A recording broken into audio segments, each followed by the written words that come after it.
Iran, America మధ్య ఒప్పందం కుదిరిన నేపథ్యంలో ప్రపంచ చమురు రవాణాకు జీవనాడిగా పేర్కొనే హర్మజ్కు మళ్లీ ఊపిరి పోసినట్లయింది. ఆంక్షల నేపథ్యంలో కొంతకాలంగా అక్కడ వందలాది నౌకలు చిక్కుకుపోగా తాజాగా పరిస్థితులు కూటపడంతో తిరిగి తమ ప్రయాణాన్ని కొనసాగించేందుకు ఆయా నౌకలు సిద్ధమవుతున్నాయి. ఒప్పందం తక్షణమే అమల్లోకి రావడంతో కొన్ని నౌకలు ఇప్పటికే ఆ మార్గంలో బయలుదేరాయి.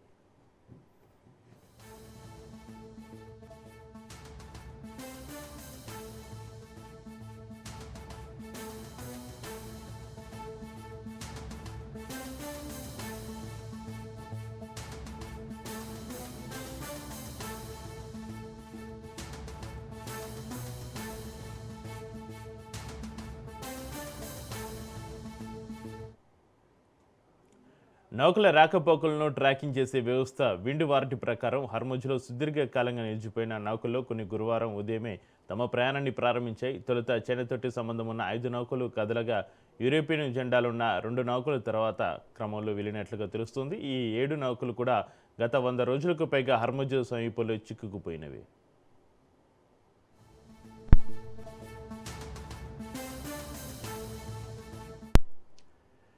మరికొన్ని నౌకలు కూడా లంగరు వేసిన ప్రదేశం నుంచి జలసంధి వైపు వెళ్లేందుకు సిద్ధమవుతున్నాయి. ఇందులో హాంకాంగ్, జపాన్కు చెందిన భారీ నౌకలు ఉన్నాయి. కాల్పుల విరమణ ఒప్పందం, వ్యూహాత్మక జలమార్గాన్ని తెరవడం వంటి అంశాలపైన విశ్వాసం పెరుగుతుందనడాన్ని తాజా పరిణామం సూచిస్తుందని నౌకల ట్రాకింగ్ వ్యవస్థలు అంచనా వేస్తున్నాయి. అయితే హర్ముజ్లో పూర్తిగా సాధారణ పరిస్థితులు నెలకొనడం అనేది శాంతి ఒప్పందం అమలుపైన ఇరుపక్షాల నిబద్ధతపైనే ఆధారపడి ఉంటుందని విశ్లేషకులు చెబుతున్నారు.